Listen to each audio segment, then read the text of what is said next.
Hello YouTube, it is your girl Rose Chardonnay, and in today's video we're going to be providing you the complete history of hair straightening and hair relaxers.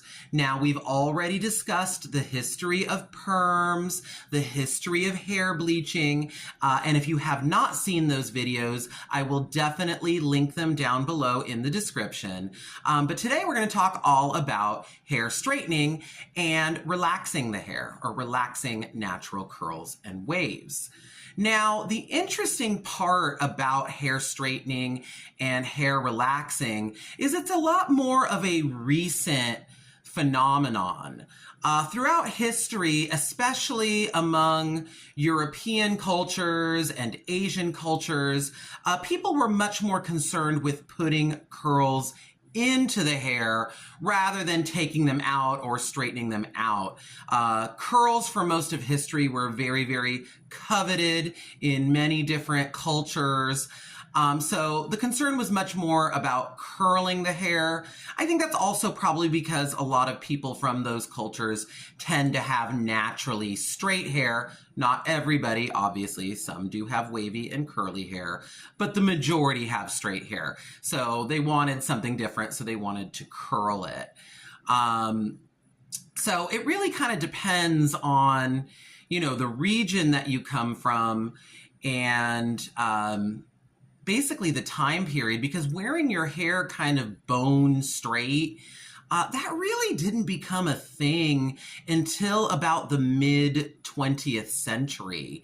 Right around the mid 1960s is when you first started seeing real bone straight hairstyles. Before that, like I said, curls were more coveted, and the styles prior to that tended to be a bit more curly. So again, it kind of depends where you're from and the time period. Now, for centuries, the oldest form of kind of hair straightening or smoothing or slicking down the hair came from the use of hair pomades.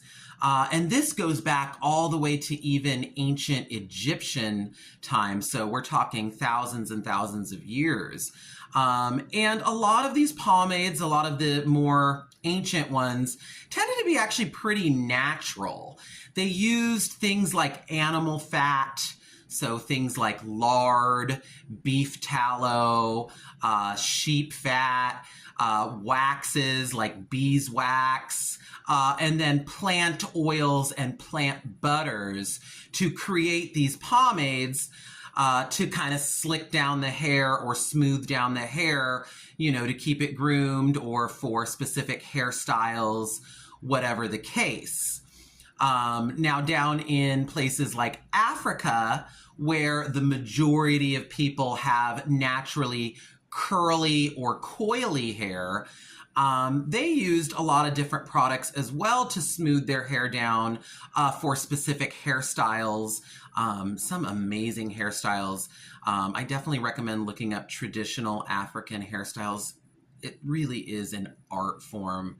There's no other way to describe it. Some of those styles are just incredible, and they've been done for centuries, for generations.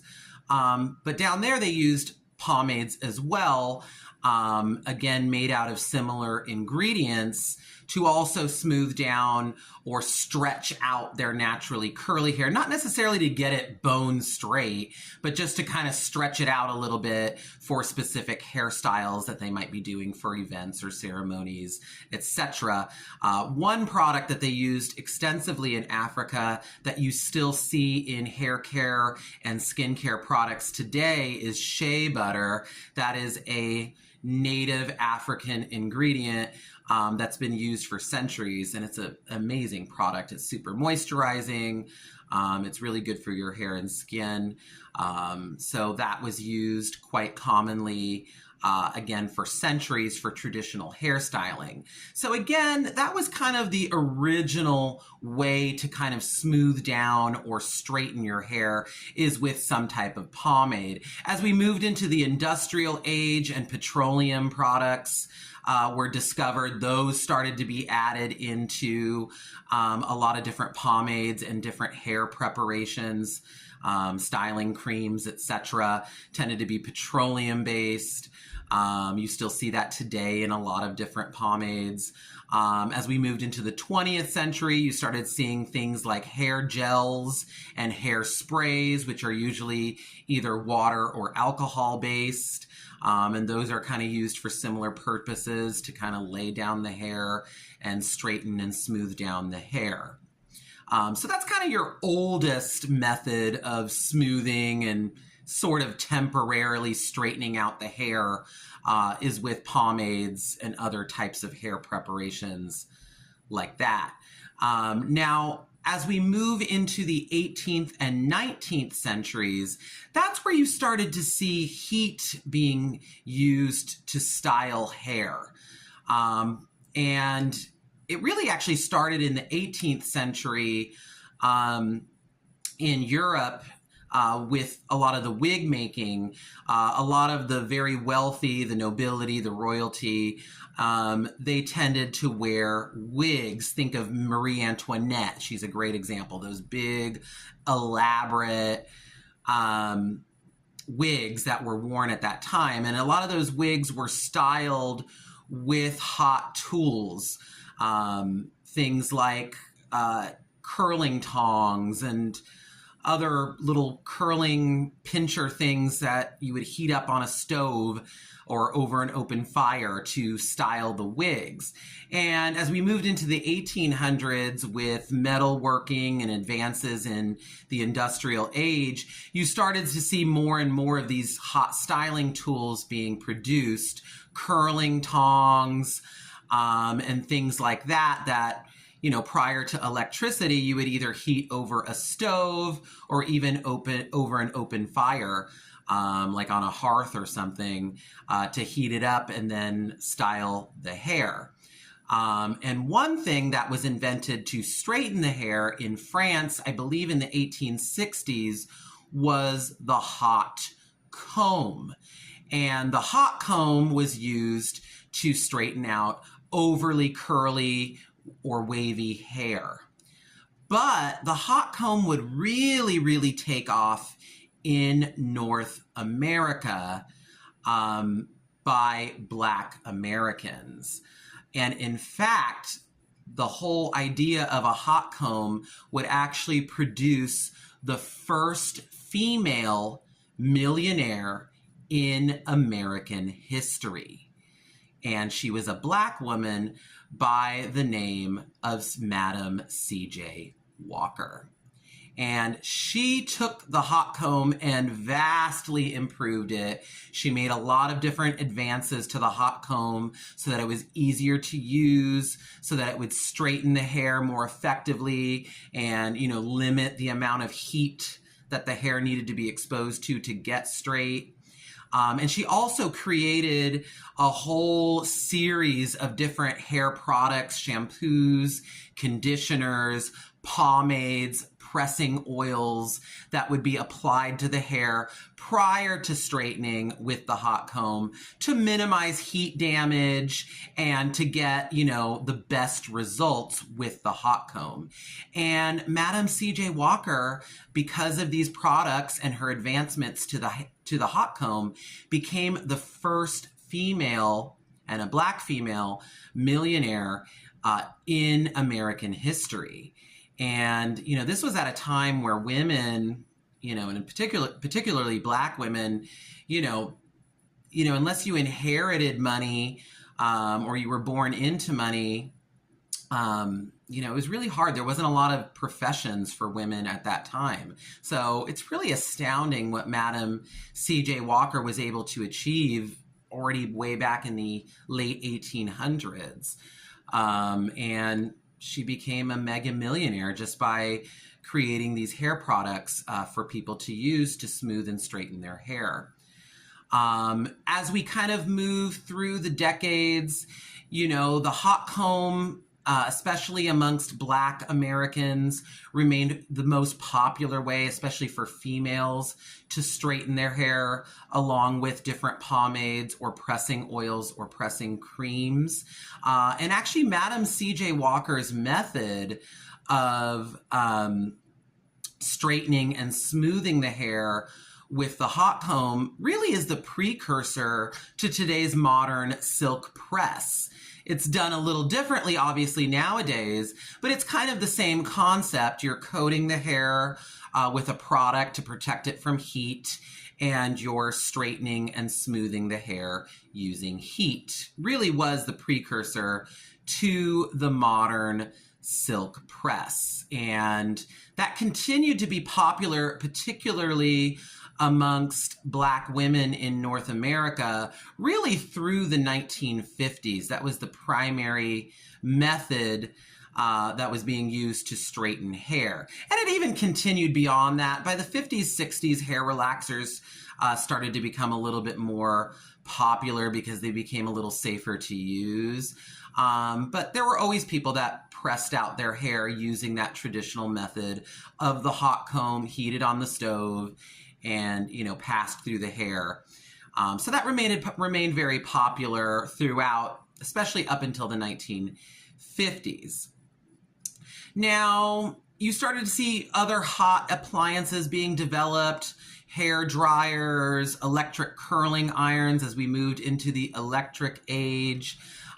Things that you could just plug in and it would heat up right away. You didn't have to, heat it over a stove or over, a fire or something like that to get it hot.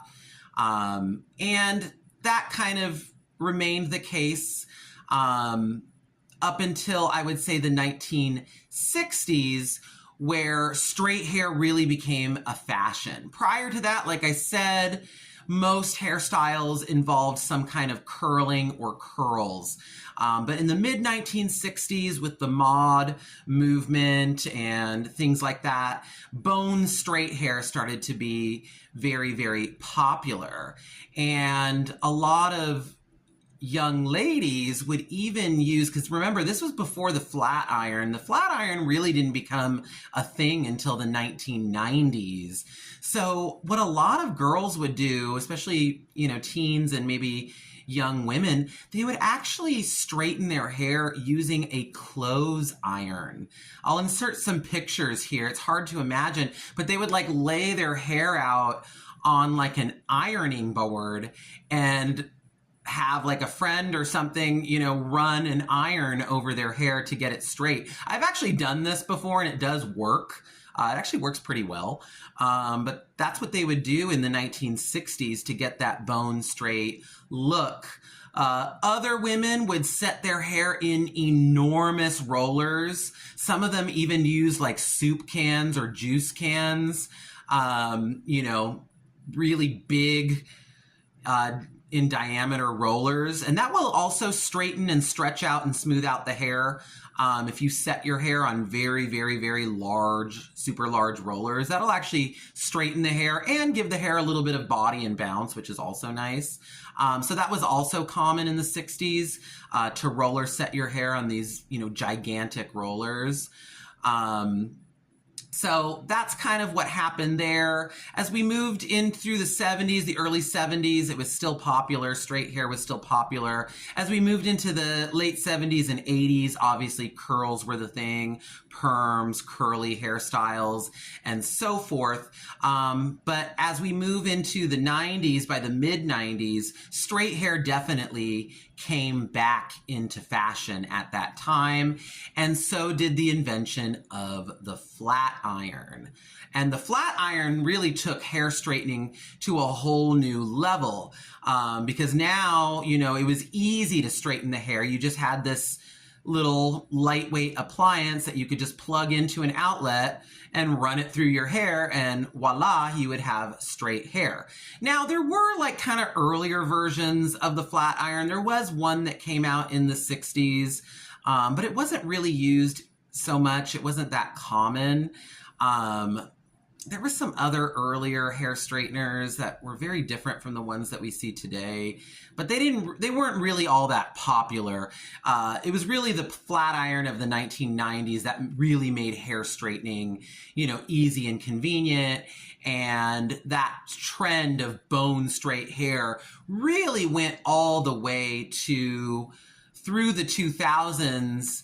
That real bone straight look, really at least until the late 2000s, that look was very, very popular, but really up until today. Flat irons are still very common. You see them used at home. You see them used in hair salons. It's a very, very, very common hot styling tool to use. That's kind of that on the flat iron. And they've advanced since the 90s as well. You had different generations, ceramic, titanium, etc., that, is less damaging to the hair than maybe just regular metal, and so forth. So heat to this day remains a popular method of hair straightening, and using heat in the form of blow dryers and flat irons to smooth and straighten the hair. So that's kind of the first two methods of hair straightening. You've got, your temporary hair straightening with the use of pomades and gels. You have the use of heat to straighten the hair. And now we're going to talk about chemical hair straightening or hair relaxing. Now, the interesting thing about hair relaxers is they actually came about right around the same time as other chemical treatments like permanent hair color, hair bleaching, hair perms. Right around that same time frame, right around the beginning of the 20th century. And the hair relaxer would actually be invented by a prolific Black American inventor by the name of Garrett Morgan. And he was a true genius, this man. He actually invented the stoplight. Can you imagine driving nowadays without the stoplight? It would just be pure chaos. And he invented the stoplight. He also invented the gas mask, so two things that are still in common use today. And he also inadvertently invented the first chemical hair relaxer. But he wasn't actually setting out to invent a hair relaxer. He actually wanted to create a lubricant for sewing machines so that they wouldn't slow down, so that textiles and clothing could be more mass produced. And through his discovery of working with different chemicals to lubricate these sewing machines, he discovered a chemical that would actually straighten hair. And it happened completely by accident. He was working with some wool fabric. And if you know, wool kind of has a texture to it. And he noticed that the hair fibers were smoothed out and straightened out when the chemical got in contact with the wool. So he thought, I wonder if this would work on hair.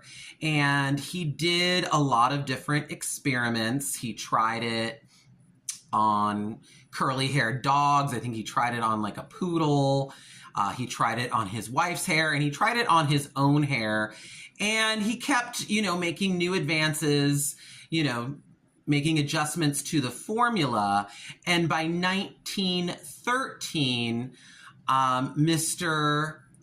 Garrett Morgan's hair refiner was born, and he sold it. He mass produced it as the first chemical hair relaxer.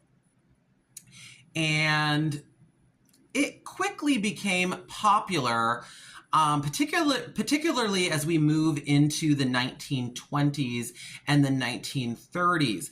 But these original relaxers were actually used more by men than they were by women. Those early relaxers were quite harsh. You had to base the entire scalp very thickly with petroleum jelly to prevent scalp burns.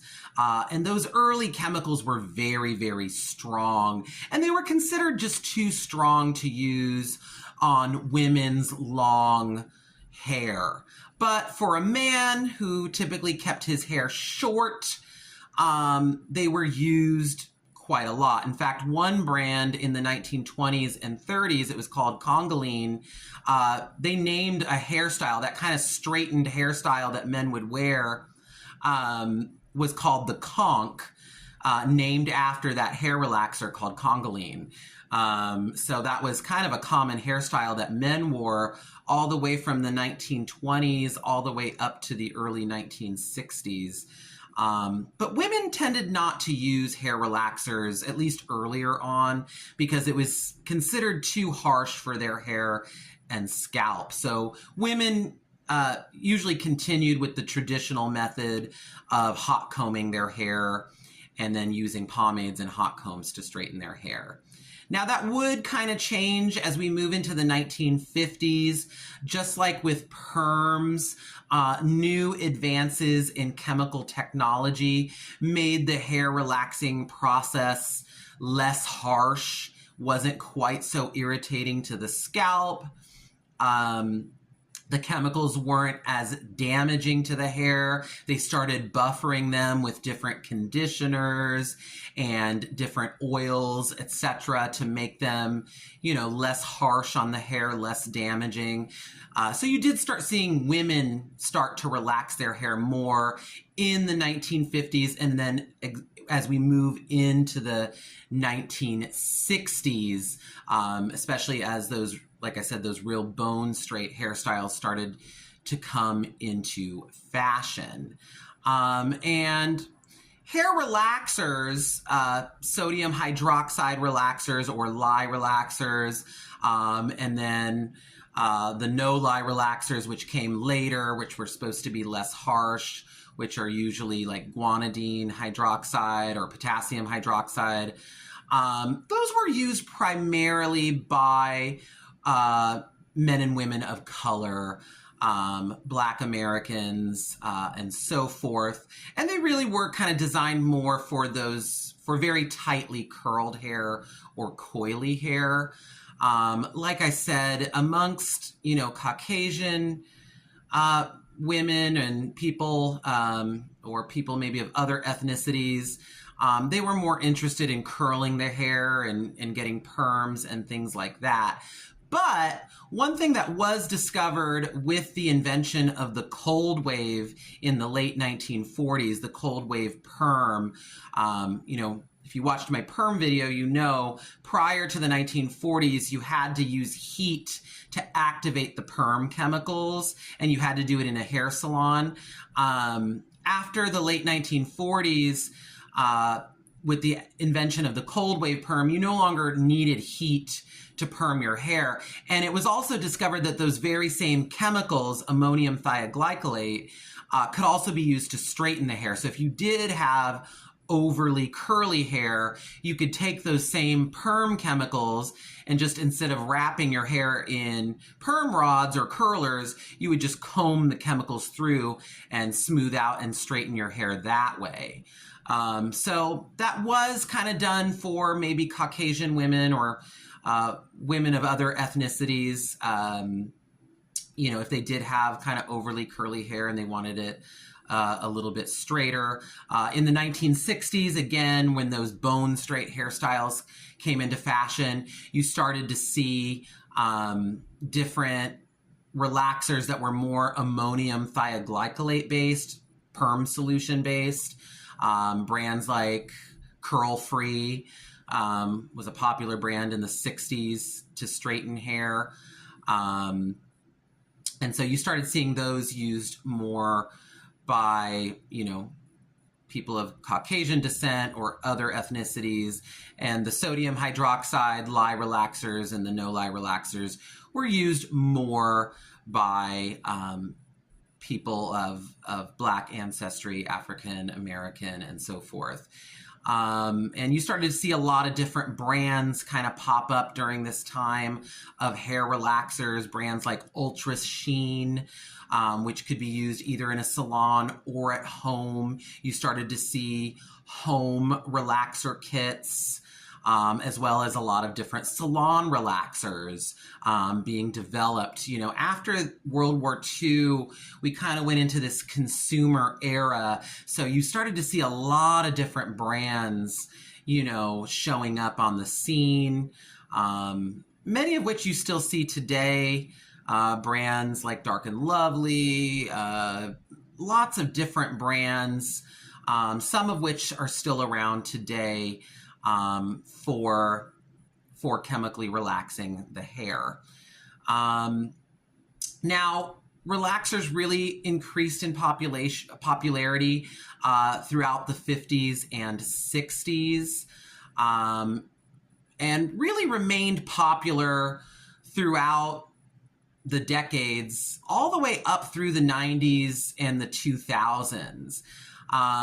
Now, there was a natural hair movement that started in the late 1960s and lasted through most of the 1970s. So during that era, a lot of people did start wearing their natural hair in its natural texture. And that became very, very popular at that time. Kind of fell by the wayside in the 80s and 90s and into the 2000s. But we did have another natural hair movement in the late 2000s and throughout the 2010s. And during that time, we really saw a sharp decline in relaxer sales, relaxer services at salons, and the use of home relaxers as more and more men and women started to embrace their natural hair texture and learn how to care for and style their hair in its natural state. And that's kind of where we're at today. A lot of chemical hair straighteners are not as popular as they were in previous decades. A lot of people, if they want to wear their hair straight, you know, they'd rather do something like a silk press, you know, which is a process of blow drying and flat ironing the hair, things like that to, you know, temporarily straighten their hair without permanently altering, you know, their natural hair texture. So that's still to this day a little bit more popular than relaxers are. But relaxers are still around, and some people do still choose to get hair relaxers or chemically straighten their hair. In recent years, I'd say over the past 10, 15 years, you also started to see other straightening methods being developed, like the Japanese thermal straightening system, which I think also uses perm chemicals, but also with the use of heat and flat irons to achieve, you know, a permanently straight look. Brazilian blowouts and keratin treatments, which don't necessarily permanently straighten the hair, but they do last a few months and they do smooth out the hair. So that's kind of where we're at today. And that's kind of what the history of hair straightening and hair relaxers what it looks like, basically. Now, in terms of my opinion, obviously I didn't get into the whole controversies behind hair straightening and hair relaxers, just because I didn't really feel like that was my place to have that conversation. In terms of, you know, conforming to, you know, Eurocentric beauty or Eurocentric styles, the only thing I'll say about that is I'm really, really glad that we've started to finally move away from that. Now, we still have a long way to go. Don't get it twisted.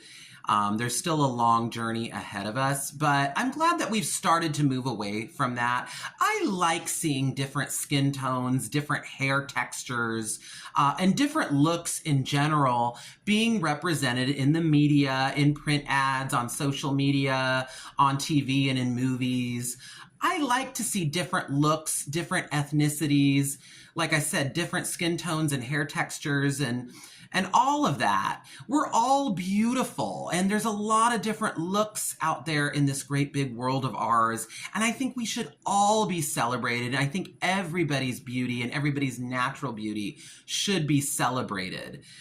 So I hope we continue to move away from that, because I don't want to see just one look. I want to see lots of different looks. I want to see lots of different faces, different hair, different hairstyles, and so forth. Now, if we're talking from a cosmetology perspective, I think, relaxers do have their place in cosmetology and in hairstyling. The way I look at beauty in general is it's kind of like a spectrum. On one end of the spectrum, you have those individuals that, just prefer to be 100% natural. They don't do anything to their hair. They just wear their hair in its natural state. They may not even wear makeup. They might not get their nails done or do their nails. They just prefer to look 100% natural. Then you have the opposite side of the spectrum where, and we all know those people, they're constantly doing something new with their hair and changing it up. They're bleaching it, they're dyeing it, blonde, black, red, pink, blue, purple. They're cutting their hair short. They're getting hair extensions to make it long. They're curling it. They're straightening it. They're always trying out different makeup looks and new makeup trends. They have bold nails and nail art. They're always mixing it up. They're on the other end of the spectrum. And then you have everybody else that falls, somewhere in between. And so I think hair relaxers will have their place, and hair straightening in general, because, some people want to mix it up, or they want to change, or they just prefer, straighter hairstyles on them. I think that's fine. And again, I think it's a service. It's a cosmetology service, just like all of the other ones. I believe that everybody has the right to do whatever the heck they want with the hair that grows out of their own head. That is their business, but only because they want to do it, not because they feel like they have to do it. Do you know what I mean? That's the difference for me. You should be able to do whatever you want to your hair because it's your hair, but you shouldn't feel like you have to do something to conform to a certain standard. I don't believe in that. So that's just my feelings on that whole subject. That's going to be it for today. Don't forget to like, comment, and subscribe. And if you want to see more videos like this, or if you have an idea for other videos that you would like to see, please comment down below. I love reading your comments. And other than that, I hope you all have a wonderful day, and we'll see you next time. Bye.